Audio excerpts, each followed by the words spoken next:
Bienvenidas y bienvenidos a tu red de apoyo Plantea, un espacio diseñado y pensado especialmente para ti. Aquí encontrarás testimonios reales de madres, padres de familia, maestros, especialistas y cualquier persona que vive una realidad diferente a la tuya, donde el autismo es parte de su día a día.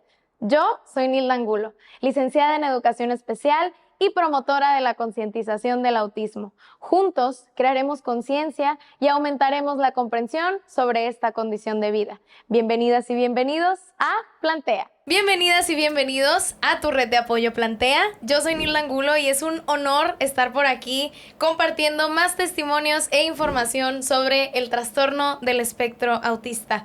Antes de comenzar, quisiera agradecerles a todos y todas ustedes por compartir con otras personas que ustedes creen que les pueda servir este tipo de contenido y así lograr visibilizar y crear conciencia para generar cambios reales en nuestra sociedad sobre esta condición de vida llamada autismo. Y bueno, sin más preámbulos, me muero ya por presentarles a nuestra invitada del día de hoy. Ella es Michelle Estrella, que nos visita nada más y nada menos desde la ciudad de Ensenada, Baja California. Es nuestra primera invitada que viene de fuera, así que un agradecimiento especial a ella por venir hasta acá a grabar. Tuve la oportunidad de conocer a Michelle a manera personal porque fuimos vecinas durante aproximadamente un año y pues lo que es la vida ahora nos juntó para estar por acá en este espacio compartiendo un tema que creo que a las dos nos apasiona bastante y también porque compartimos la misma profesión, eso es algo súper interesante también y creo que en parte también compartimos la misma visión porque tanto ella como yo buscamos un mundo mejor y realmente inclusivo para toda la comunidad autista. Bienvenida a tu casa Plantea, Michelle, ¿cómo estás? Muchas gracias, Nilda, muy contenta porque ya tenía mucho tiempo. Ya queríamos. Ya teníamos mucho tiempo planeándolo y nomás no se daba. No se nos hacía, pero al Sí. fin ya estamos por acá. Sí. Y pues muy, muy agradecida y muy contenta contigo también por haber aceptado la invitación. Entonces, si te parece, comenzamos con esta entrevista haciendo una breve reseña de ti. A mí me gusta mucho que las y los invitados se presenten porque eso inspira a otras personas que tal vez se dedican a lo mismo que nosotras o que viven una situación muy parecida. Entonces, me gustaría preguntarte, ¿quién es Michelle Estrella? Bueno, pues soy una mujer casada, soy licenciada en Educación Especial, soy maestra de apoyo en USAER. ¿Colega? Sí, desde hace 14 años que soy maestra de USAER. ¿No sabía que tantos? Sí, me gradué en el 2010, entonces ya tengo bastante añitos de servicio. Experiencia, sí. Y pues soy mamá de un niño autista de 8 años que se llama Alejandro. Alexito, que me tocó conocerlo también en ese tiempo que estuve viviendo ahí al ladito de tu casa. Tuve el privilegio y pues por ese motivo y por él estamos aquí, ¿verdad? Así Buscamos hacer una diferencia para que a niños como Alex les toque un panorama distinto que a los niños que les está tocando en este momento antes, ¿no? Inclusive. Ajá.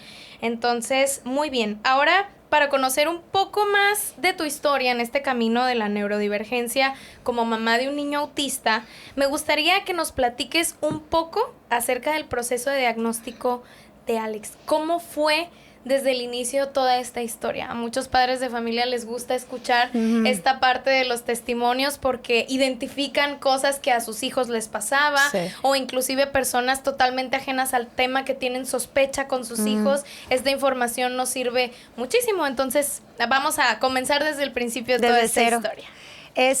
Pues Alejandro yo creo que tuvo un desarrollo normal, creo yo, hasta su año de edad, año y medio. Ya con el tiempo yo fui repasando y creo que lo único que no hacía Alejandro era que no nos imitaba cuando le cantábamos o cuando bailábamos. A él le gustaba mucho observarnos y se reía. Ese fue lo único que vi a lo largo de su año, pero realmente su desarrollo pues fue normal. Al año y medio, yo tengo fotos todavía de él que ya empezaba a posar en la cámara, volteaba la cámara, no sonreía, tenía esa sonrisa social, buscaba aprobación, le gustaba mucho jugar con los niños, era un niño que le gustaba mucho llamar la atención y que todo el mundo lo viera. Tuvo su primera Navidad al año 3 meses, fue un niño que abrió sus regalos, que volteaba a verme, un desarrollo normal. balbuceo normal de la edad de un bebé. Como aproximadamente al año 6 meses, 7, fuimos a Disney y fue, ya que yo revisé las fotos, vi que no lo había disfrutado, que fue un niño que lloró mucho. De hecho, en las fotos sale enojado, gritando. Y en ese entonces yo decía, ay, pues así es.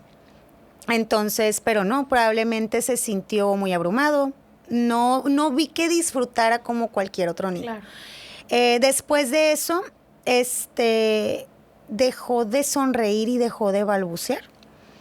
Inmediatamente, creo que Disney fue el parteaguas cuando empecé a ver. ¿Tus sospechas? Ajá, pues no tenía sospechas de nada realmente. Okay. A pesar de que yo era maestra de educación especial, la verdad, no tenía sospechas de nada porque era mi primera experiencia siendo mamá. Claro. Entonces, Primeriza, ¿no? Primeriza, entonces yo no tenía ni idea. A pesar de que uno como maestra sí revisa los hitos del desarrollo de los niños, pero para mí todo era nuevo. Entonces, y nadie llegaba y me decía, oye, Michelle, checa esto. Entonces, pues para mí era normal. Lo único sí me decía mi mamá, ¿sabes qué? Pues no habla, no dice ninguna palabra. Y era mínimo que ya dijera mamá, agua o así. Entonces, en una ocasión me metí por primera vez a Google a revisar. Mi hijo tiene casi 2 años y no habla. Y pum, lo primero que aparece es autismo. Y yo dije, no, para nada. Entonces eran como 7 características y entre todas yo decía no, iba descartando hasta que llegué a una que decía que los juguetes ellos no los utilizaban como de manera típica. Correctamente como se debe jugar. Por ejemplo, era un ejemplo que venía ahí. En vez de agarrar un carrito y pasarlo por el carro y run, lo volteaban y jugaban con las llantas. Entonces yo volteo, veo a mi hijo que tenía un tractor grande, así grandote, que le acababan de regalar sus abuelos, con las llantas hacia arriba y mi hijo así, dándole vueltas. Entonces volteé y me quedé así. Y dije, ay, bueno, una característica de 7, no pasa nada. Y ya, cerré Google y no volví a abrir y no volví a preguntar. Entonces, fueron pasando los meses. Te decía, perdió su sonrisa social. Se convirtió en un niño muy serio y dejó ese balbuceo. No emitía ningún sonido. Entró a guardería en agosto y me dicen, ya entrando en guardería, ¿no? Después de varios días, ¿sabes qué? Me dicen, ¿Alejandro es sordo? Y les digo, no, porque yo veía que él veía la tele, que él escuchaba música y le gustaba mucho. Le digo, no, es que no nos hace caso y no voltea. Justo en esos mismos días me dice mi mamá, oye, Michelle, es que le decimos a Alejandro y ya no voltea a vernos como antes. Entonces, pues yo como, la verdad, no hacía mucho caso a eso. Yo decía, ay, es que no le interesa, es que no quiere. Y en una plática con mi hermano, le dije, me voy a esperar a los 2 años. En cuanto Alejandro cumpla 2 años, lo llevo con una psicóloga. Y yo creo que me van a decir que es inmadurez o a lo mejor a él no le interesa. Me dieron una tarjetita en la guardería de una psicóloga. Voy exacto los 2 años. Lo llevo, lo evalúan. Y yo creo como al mes me dan el diagnóstico. Que la verdad, para nada me lo esperaba. O sea, para serte sincera, no me lo esperaba. Mucha gente decía, pero ay, es que tú eras maestra de educación especial. No me lo esperaba. Porque al final de cuentas yo había trabajado con niños autistas, pero yo no tenía experiencia con diagnóstico. Yo no diagnosticaba. A mí en primaria ya me llegan los niños básicamente diagnosticados. Entonces no tenía nada de experiencia. La verdad, muy buena psicóloga. Nos dio el diagnóstico de una manera muy natural, poco a poco, cero agresiva. Nos fue explicando y fue como de menos a más. Y fue un diagnóstico bien temprano. Sí, súper temprano. Sí, claro, sí, porque yo eso tenía muy claro, pues. Digo, a lo mejor me negaba a las primeras características, pero atendiendo. Pero yo dije, o sea, mi hijo no habla a los 2 años, yo lo llevo. Claro. Tenga lo que tenga. Claro. Entonces, el diagnóstico fue muy sutil, fue subiendo como, no de tono, pero a lo mejor se podría decir se fue de menos a más. Entonces, ya cuando iba casi finalizando, me empezó a caer el 20 de muchas cosas. Y yo empecé a hilar todo lo que me iba diciendo. Y yo dije, a ver, ¿a dónde me está llevando? ¿cuál va a ser el final de esto? Entonces, llegó un punto en donde yo paré, o sea, quise ver dónde estaba, quise ver a dónde iba a llegar, porque tenía mucho miedo de lo que me fuera a decir, porque para mí todo estaba encajando en un diagnóstico. Okay. Y justo cuando me dice, Alejandro tiene un trastorno del espectro autista de alto funcionamiento. Y pues, o sea, me dijo lo que yo fui hilando, pero que tenía mucho miedo de escuchar. Claro. Obviamente yo dije, no, quiero otra opinión.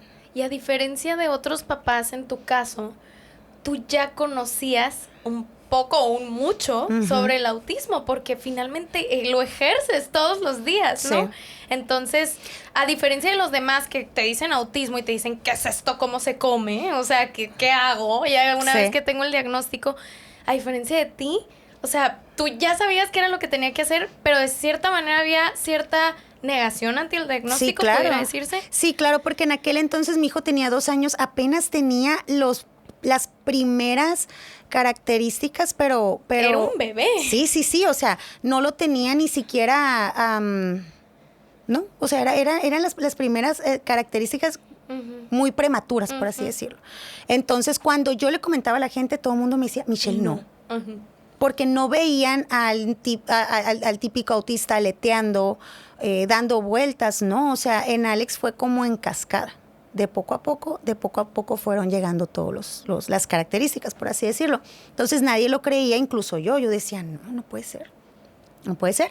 Fuimos a Tijuana con otra especialista, lo evaluaron por todo un mes. Cada fin de semana estuvimos yendo y pues igual, terminó con el mismo diagnóstico. Entonces pues ya, a diferencia súper confirmado. Del primer diagnóstico del segundo, ¿cuál consideras tú que fue el más difícil para ti? Yo creo el segundo. Okay. Porque fue cuando ya me confirmaron y dije, no, pues, o sea, en el primero yo tenía la esperanza de que ella se hubiera equivocado. Okay. Ya con el segundo dije, no puede ser que 2 personas se hayan equivocado. Fue un diagnóstico muy completo de un mes, muy completo, con muchísimas pruebas, muchísimas entrevistas. Entonces, pues no había duda de que eso lo tenía. Entonces, creo que sí fue, ese fue el más duro. El más difícil para ti. Ahora, Michelle, los que nos ven y nos escuchan pudieran asumir que al dedicarte a la educación especial tú ya estabas más que preparada académicamente hablando, obviamente, para recibir el diagnóstico de TEA de tu hijo. ¿Qué impacto tuvo sobre tu carrera profesional que esta condición llegara a casa? Son 2 trincheras muy diferentes. Cuando te llega un niño a la escuela a cuando tu hijo presenta esta condición. Sí. ¿De qué manera pudiera decirse que tuvo un impacto?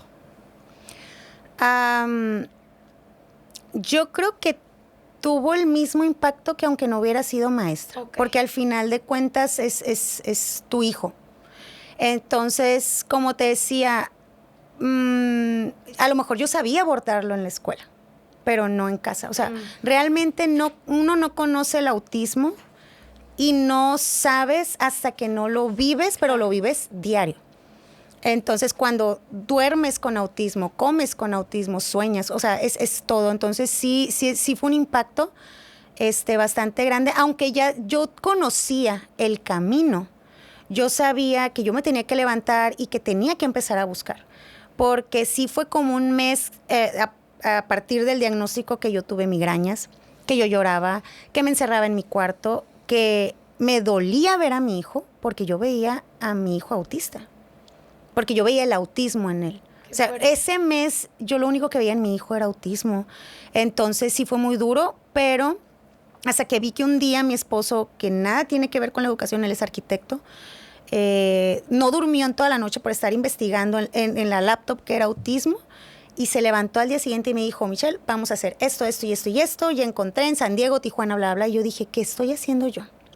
No estoy haciendo nada. Estoy aquí tirada llorando. Eso no va a ayudar a mi hijo. O sea, necesito hacer lo que él está haciendo.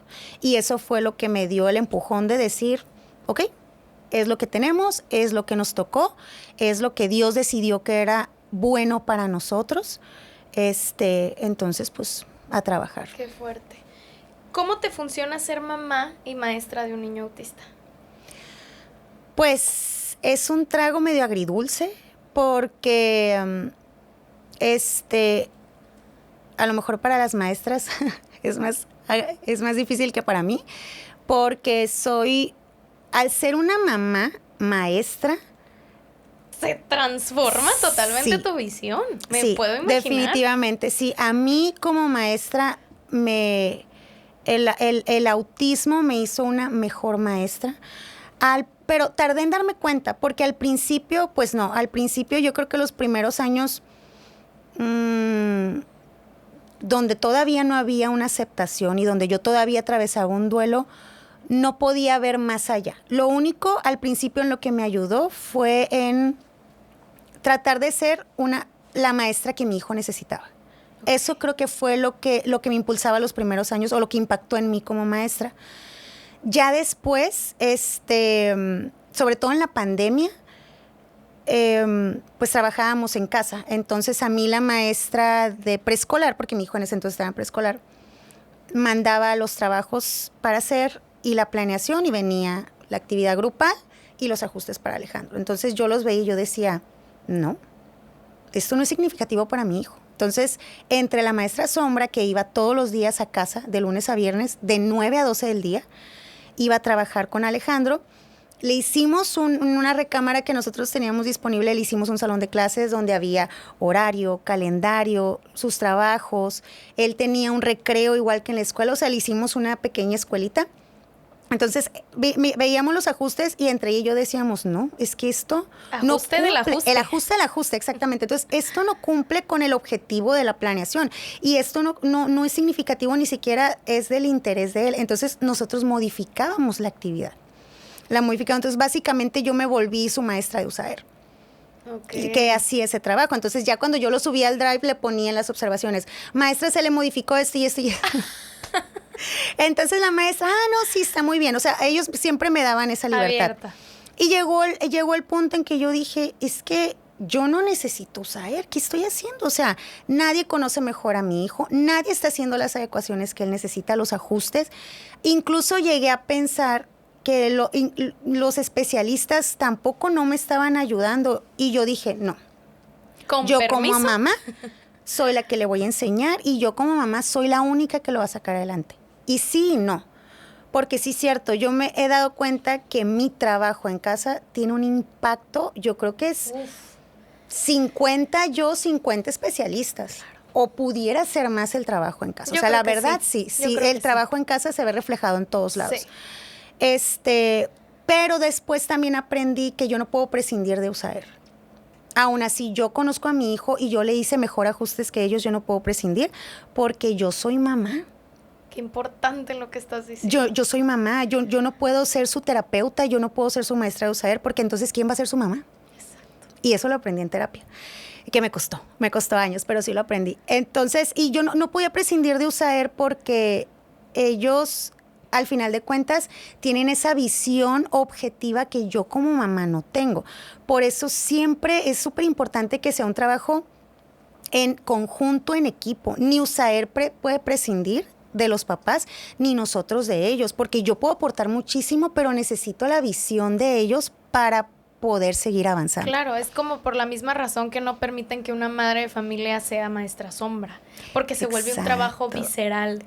Sí, pero si es la única opción, sí se puede hacer, sí se puede realizar, pero con los límites y con los objetivos bien claros. Así es. Bien claros. Y en equipo interdisciplinario, Así ¿no? Que es. todos estemos en la misma sintonía, más que nada. Uh-huh. Cuando hablamos previamente en la entrevista, Michelle, me platicaste sobre una pausa laboral que tú hiciste. Creo que fue en pandemia o cuando... Despuésito de pandemia. Despuésito de pandemia. ¿Cómo fue ese proceso para ti? ¿Por qué decidiste pausar?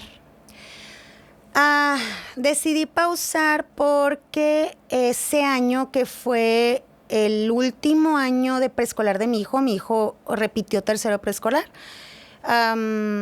Yo lo vi muy inmaduro para pasar a primaria y yo tengo muy claro que los tiempos y ritmos de él son muy diferentes. Entonces no me baso tanto en los años o lo que ya le toca. Claro. Es conforme sus posibilidades. Entonces preescolar es muy maternal, es muy bonito, y yo dije, yo quiero que viva otro año y llegue todavía mejor a primaria. Entonces, pero ese año fue muy duro para mí, porque como recordarás en el primer diagnóstico, a mí me dijeron que Alejandro era un autista de alto funcionamiento. Entonces yo siempre visualicé a mi hijo como un niño que iba a ir a escuela regular con maestra sombra, y él iba a poder salir adelante y hacer todo con ese apoyo. Pero me di cuenta que estaba en preescolar con maestra sombra y no estaba dando los resultados o los avances que se suponía que tenía que tener. A pesar de tener un equipo de especialistas excelente, a pesar de tener una buena alimentación, a pesar de tener un buen tratamiento médico, de tener una mamá maestra, de tener un salón de clases, de tener una maestra. O sea, Alejandro tenía todo. Y había unas expectativas Pero claras. no estaba cumpliendo con esas expectativas. Entonces yo decía, es que necesito hacer más. Necesito irme a Estados Unidos, necesito irme a España, necesito buscar más, porque no, estamos fallando con Alejandro, no estamos viendo. Entonces yo veía otros niños de su edad, también autistas, que ya estaban hablando que esto, y dije, no, me falta. Entonces voy con un neuropsicólogo y empiezo a platicar. Lo volvieron a revalorar y me dicen, ¿sabes qué? Pues no, o sea, Alex es autista grado 2, él va a su ritmo, él va a ir avanzando. El problema es tus expectativas, tu mamá. Entonces, me sugirieron terapia psicológica, pero aparte fue cuando yo decidí poner en pausa. Antes de ir a terapia, yo puse en pausa porque dije, me tengo que abocar a mi hijo. Claro. Y dejé todo y me dediqué, al 100%. me dediqué a él. Ya en terapia fue cuando en todo el proceso terapéutico empezó a salir eso, pues de que yo tenía que ser mamá, no la maestra, no la terapeuta. Pero me sirvió mucho fueron 2 años que hice una pausa en mi trabajo por dedicarme a mí, dedicarme a Alejandro, pero también hice una pausa porque me decepcioné mucho del sistema educativo y sobre todo del servicio de educación especial, porque creo que llega ahí el punto donde yo viví esas deficiencias las como lagunas mamá, que existen en como el mamá sistema. lo empecé a vivir y ver que USAER no me estaba dando lo que mi hijo necesitaba, y yo como maestra quería dar más y tampoco me dejaban. Entonces dije, no, ¿qué estoy haciendo? O sea, no, me decepcioné. Fue pausa laboral por mi hijo, pero también por mí, porque no me estaba gustando lo que estaba haciendo. Claro. ¿Dudaste algún momento de continuar ejerciendo? Sí. ¿De verdad? Sí, si tú me hubieras preguntado esto hace un año, yo te hubiera dicho que yo iba a renunciar. ¿De verdad? Uh-huh. Wow. ¿Qué Sí. aprendizaje te dejó todo lo anterior? Que lo pudieras resumir. Tu mayor aprendizaje en todo este receso que tuviste laboralmente. Pues yo creo que más que renunciar, decidí volver dije, a lo mejor en mis años de trabajo, en los años que me quedan, si cada año yo trabajo con 15 alumnos, si lo sumo, pues a lo mejor logro casi 100 alumnos a los que yo puedo beneficiar. Claro. Con lo poquito que yo pueda aportar. Y pues tratar de poner uno como su granito de arena en la escuela donde nos toque. Siempre la educación especial termina siendo algo como muy vocacional, ¿no? Uh-huh. Que de cierta manera creo que la vida no se equivocó en ponerte en este camino, porque ahora dejas un legado muy diferente a como lo pudiste haber dejado antes de Alex, tu hijo. Ahora, después de Alex, tienes un después de. Sí. Y yo puedo asegurarte que tu experiencia como docente es totalmente y completamente diferente después de este diagnóstico, así me es. imagino. ¿Consideras que tu hijo te convirtió en mejor maestra? ¿Y Definitivamente. Sí, definitivamente, porque primero, pues quise ser la maestra que él necesitaba. Y segundo, eso venía pensando en carretera, porque el autismo te vuelve ansiosa, sí te vuelve ansiosa, porque es demasiada anticipación y tienes que anticiparte si vas a ir a la piñata, qué va a haber de comer, va a haber juegos, hay salida, dónde está la salida, qué le tengo que mostrar a él en su agenda. O sea, el cerebro está 24/7 trabajando. Pero los pros de eso es que como maestra, así está mi cerebro trabajando también en la escuela. Yo ya llego, o sea, como que se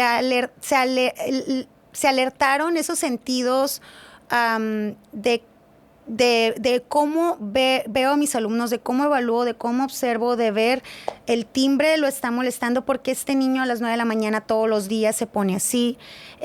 Ok, la maestra explicó esto, pero fulanito se volteó. O sea, creo que esos detalles que como maestra yo no veía, el autismo me ayudó a despertarlos. Ok. Entonces, creo que ese fue como el impacto que ha tenido en mí.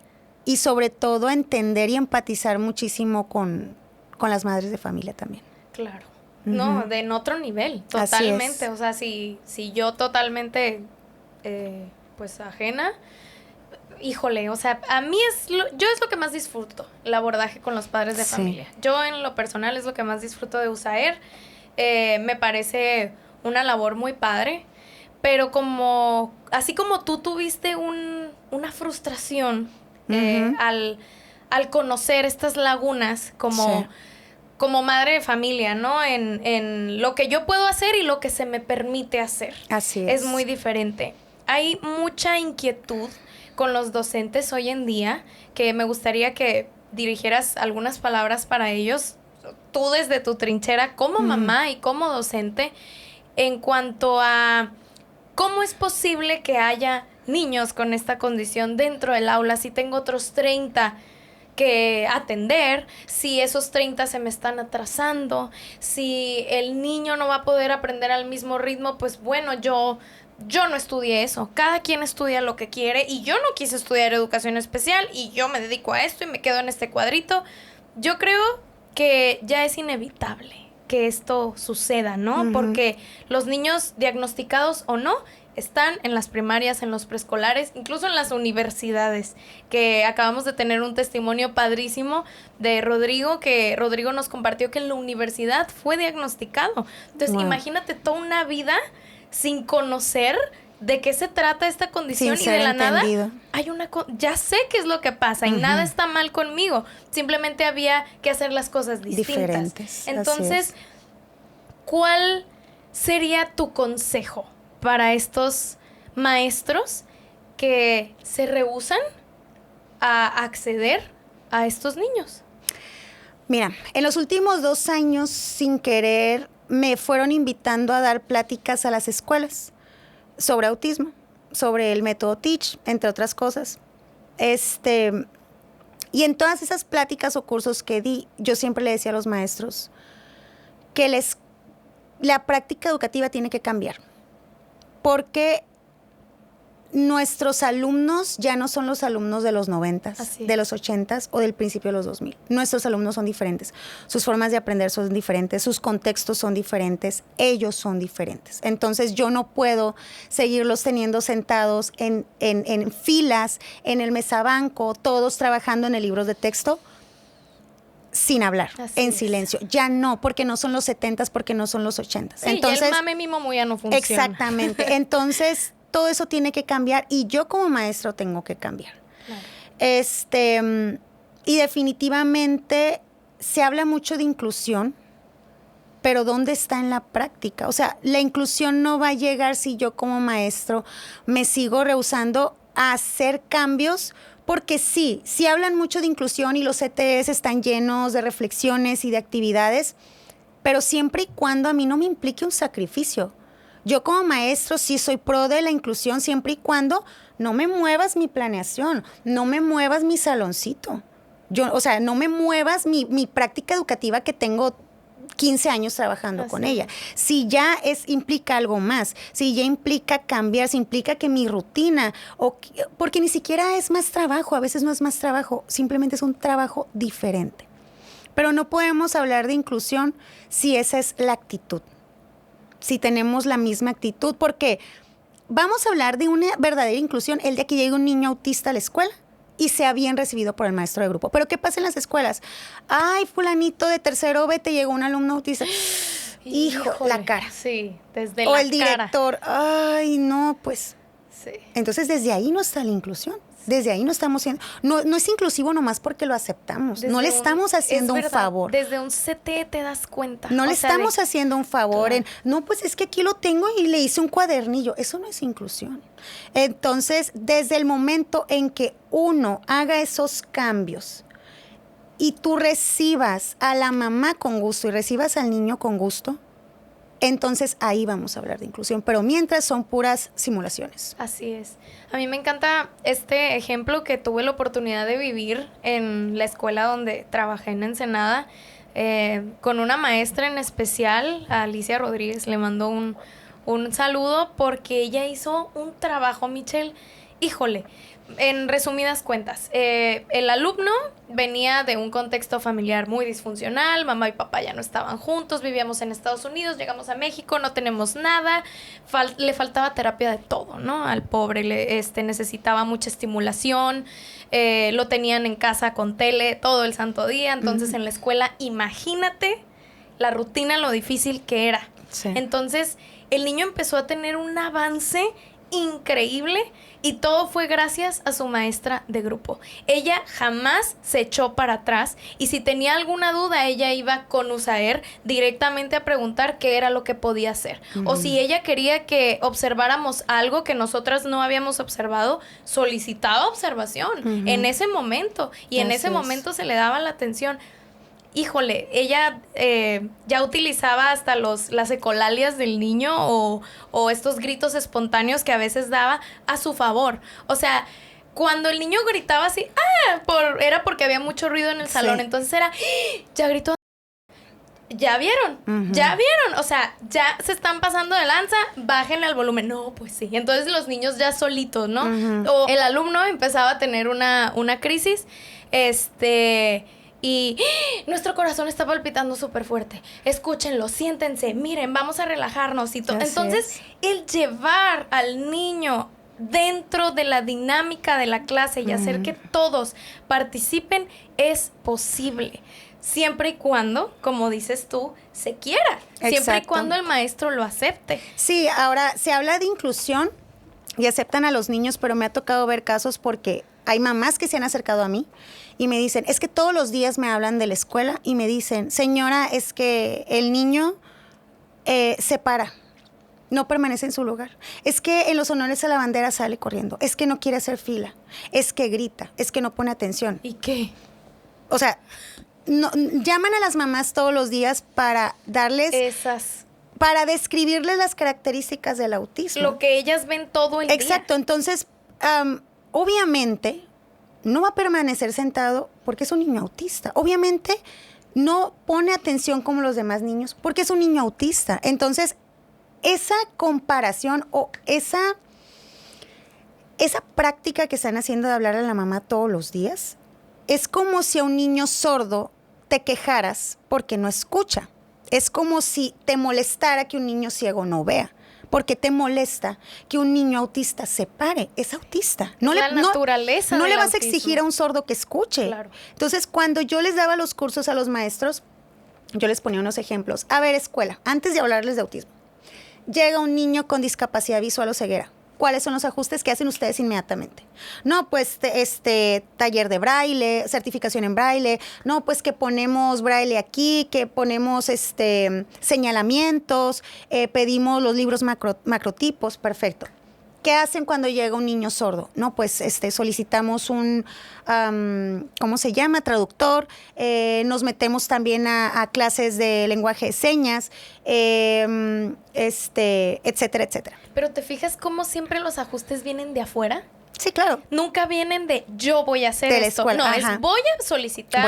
Necesito. Así es. Quiero. O sea, nunca viene desde Pero adentro. bueno, por lo menos tienen muy claro los ajustes que se deben de pedir. Les digo, llega un niño con discapacidad motriz en silla de ruedas. No, pues rampas, el salón, en vez de ser en el segundo piso, en el de abajo, mandamos a hacer la puerta más grande, un mesabanco más amplio. Inmediatamente se hacen cambios y adecuaciones a la infraestructura. ¿Qué hacen cuando llega un niño autista? Todos en silencio. ¿Por qué con las demás condiciones inmediatamente se hacen ajustes y con él no?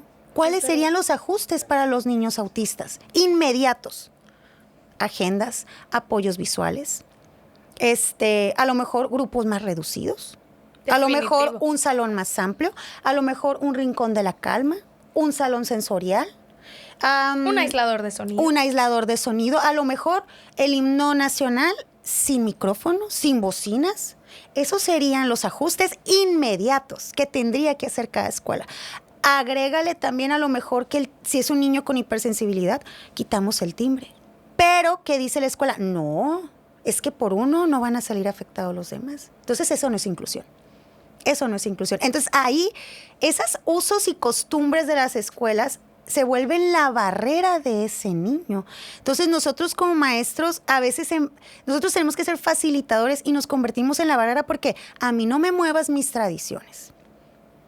Y eso no nomás es el maestro, es la escuela. Y viene desde el inspector, ATPs, directores. Entonces, sí se sigue, al final de cuentas el autismo es una discapacidad invisible, porque las demás sí son muy visibles. Entonces, al ser invisible, creen que no necesitan hacer esos ajustes. ¿Cuáles son los ajustes a los que más hemos llegado con un niño autista? Darles agenda visual, únicamente, y que apenas vamos logrando. Hay una especialista española que ella se dedica a dar cursos internacionales, es buenísima, y ella es autista también.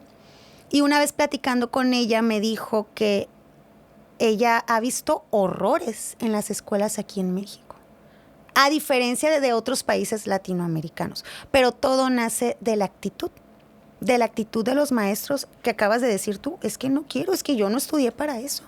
Pero lo que yo les decía también en los cursos es, lo que me ven haciendo a mí ahorita, yo luchando por los derechos de estos niños y de mi hijo, todos ustedes los van a hacer en unos años.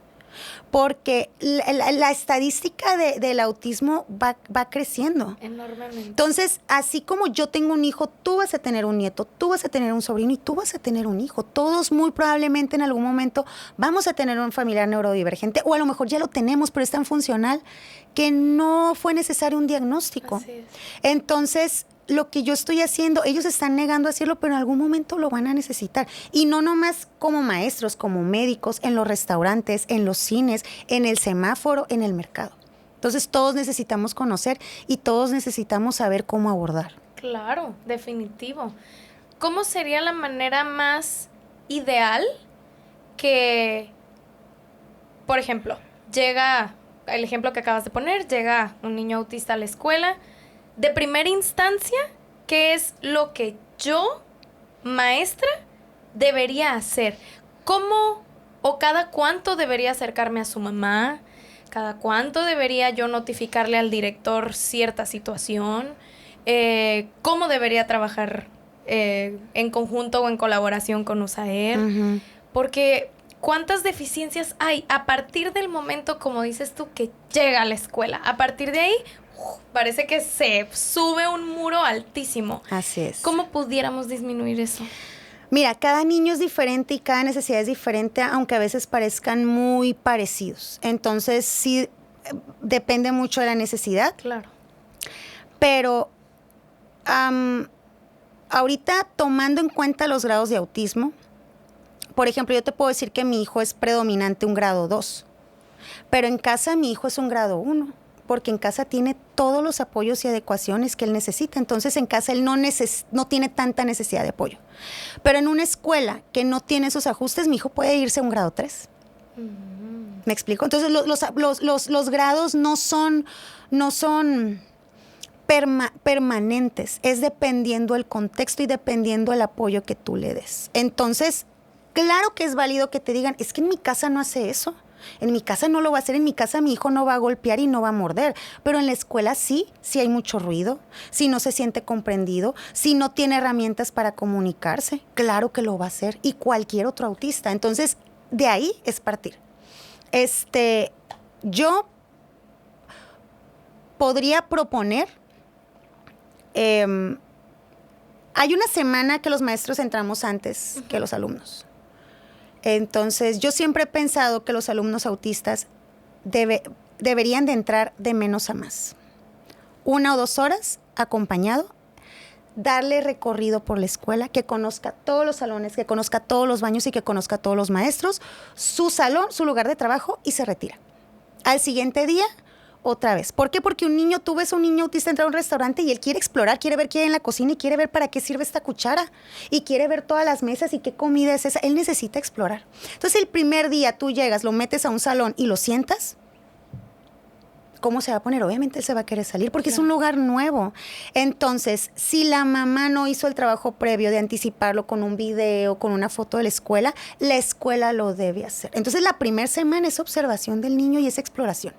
Ya que él conozca, que me conozca a mí como maestra, que conozca, que identifique las caras de sus compañeros, vamos aumentando el horario. Poco a poco, poco a poco. Y yo creo que eso sería lo primero. No esperar que el niño cumpla con un horario de un niño neurotípico, pero también varía del niño. A lo mejor es un niño que tiene todas las habilidades y todos los dispositivos de aprendizaje y puede estar perfectamente sentado, pero si es un niño que no, yo esa sería la primera sugerencia que daría. También revisar el timbre, si está muy alto, revisar los honores, hablar con la mamá, si es todos los días, pero de manera propositiva. No de manera de, no, señor, es que todo el día estuvo parado, no se quiso sentar, o sea, entonces, si es exactamente, la mamá ya lo sabe, y ese es el terror, y yo creo que a veces los maestros no sabemos, porque a mí me pasó. Para las mamás neurotípicas, el cambio de ciclo es algo bien emocionante. Ay, mi hijo pasó a quinto, mira tu uniforme nuevo. Para nosotros no saben el miedo cada año, la angustia de es un maestro nuevo, es un salón nuevo, es una escuela nueva, ¿cómo le va a ir? ¿Va a aceptar el uniforme? ¿Va a aceptar los zapatos de la escuela? Es una angustia. Entonces todavía entrar y que te digan que todo está mal y que sean quejas, es horrible. O sea, nosotros no es algo que disfrutamos como todos los demás papás. Entonces, sí se necesita más empatía. Claro, como te decía yo al principio, los maestros son objetivos y son más objetivos en cuanto a nuestro hijo. Y claro que nosotros tenemos que aceptar sugerencias y aceptar nuevas formas para mejorar. Pero siempre de manera propositiva, porque ya lo que carga uno como papá es muy difícil. Así es.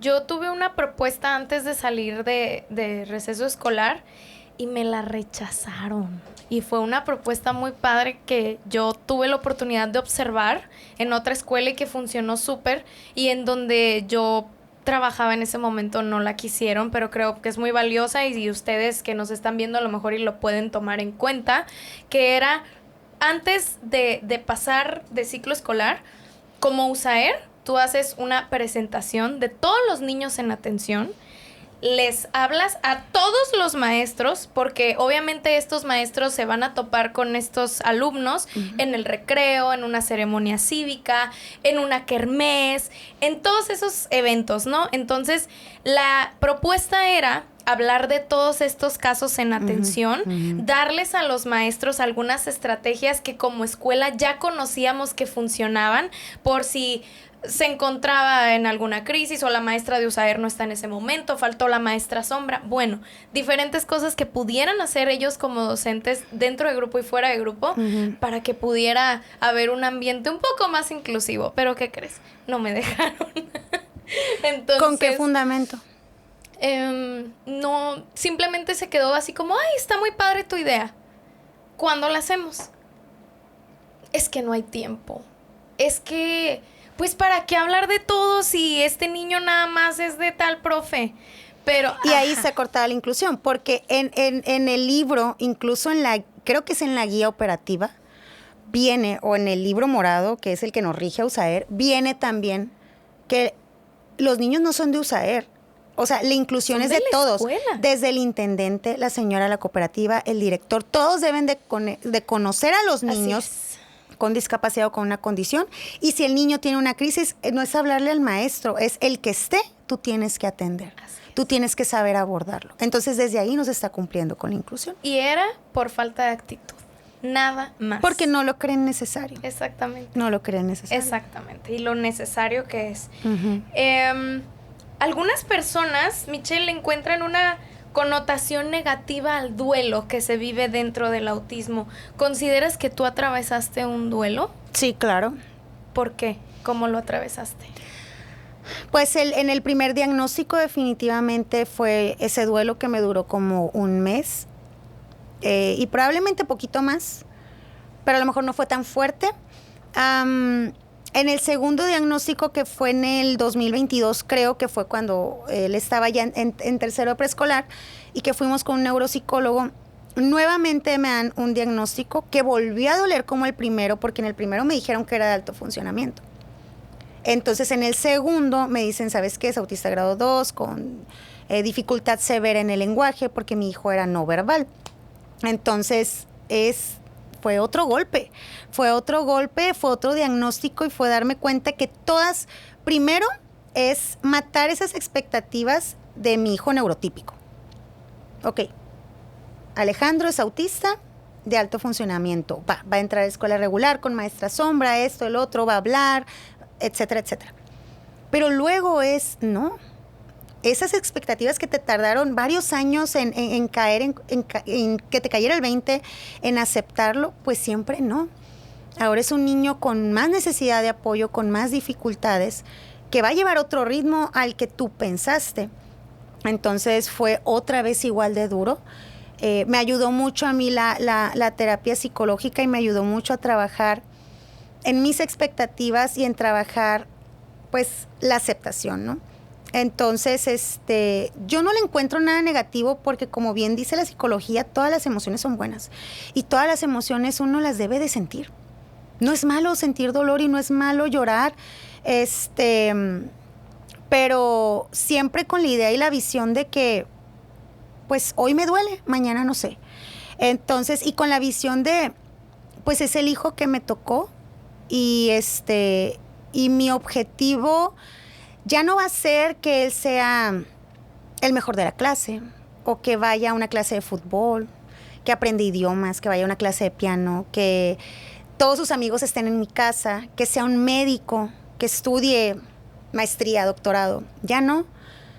Pero creo yo que es, pues, simplemente que sea feliz, pero sobre todo que sea un autista feliz, porque eso es lo que es su esencia, y si mi hijo no fuera autista, no sería mi hijo, no sería Alejandro, sería otro niño completamente diferente. Entonces, y creo que el duelo no es lineal, en algún momento me va a volver a llegar, yo creo que en cada etapa, puede volver a llegar, pero la intención es que no sea tan fuerte, a lo mejor, que no caerme, sino siempre tener la visión de salir adelante. Adelante, Uh-huh. Claro. Ya conociendo un poco más el trasfondo de tu testimonio como mamá, puedo entender y empatizar cómo desde tu lugar pudiste observar la necesidad de red de apoyo de otros padres de familia y no solamente de la comunidad autista, ¿no? Sino todos los cuidadores en general de niños o personas autistas. Quisiera que nos hables un poco acerca de tu red de apoyo. Uh-huh. Michelle es fundadora de una red de apoyo que se llama Autismo en Movimiento en la ciudad de Ensenada, Baja California, para los que viven ahí. Y tiene una página súper padre, eventos muy padres que ahorita nos va a platicar. ¿Cómo nace Autismo en Movimiento, Michelle? Pues justo en ese año que fue el 2002 cuando me revaloraron a mi hijo. 2022. 2022, sí, cierto. Una amiga que es psicóloga con la que trabajé muchos años, un día me habló por teléfono preguntándome si había un grupo de padres de apoyo para niños autistas y le dije, no hay, pero sería muy bueno que hubiera uno. Entonces, ella fue la que me dio la idea de que dije, es que sí es cierto, yo podía platicar con mi mamá, con mi hermana, con mis amigas, pero realmente, pues nadie me entendía. Nadie me decía, sí es cierto, yo ya pasé por eso. Entonces se me ocurrió la idea porque yo necesitaba eso. Y yo dije, si yo lo necesito, puede ser que haya otros papás como yo que también lo necesiten. Entonces en octubre del 2022 hice una invitación, la lancé, puse un lugar y pues llegaron como unas 12 personas, 12 papás, que a la fecha todavía hay varios que están ahí en el grupo. Era presencial. Era presencial, nos juntamos en un café a platicar, a conocernos y teníamos la intención de hacer muchas cosas, de ayudarnos unos a otros, pero también de luchar en pro del autismo.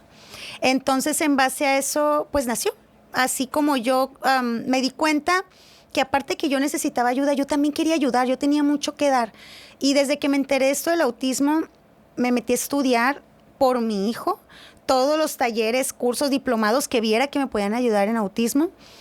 Y sabía que quería hacer algo, pero no sabía qué. Entonces, así fue como nació, de la necesidad de ayuda, pero pues también de ayudarnos, de aportar y de buscar un mejor futuro para los niños. Así es. ¿Cuál es la misión de Autismo en Movimiento? La misión yo creo que es concientizar a la sociedad, buscar esa aceptación a nuestros niños por lo que son y por lo que no son también, definitivamente. Y buscar un mejor futuro para ellos, donde sean aceptados, donde sean validados y valorados por lo que son y por lo que pueden hacer, porque ellos tienen muchísimas habilidades.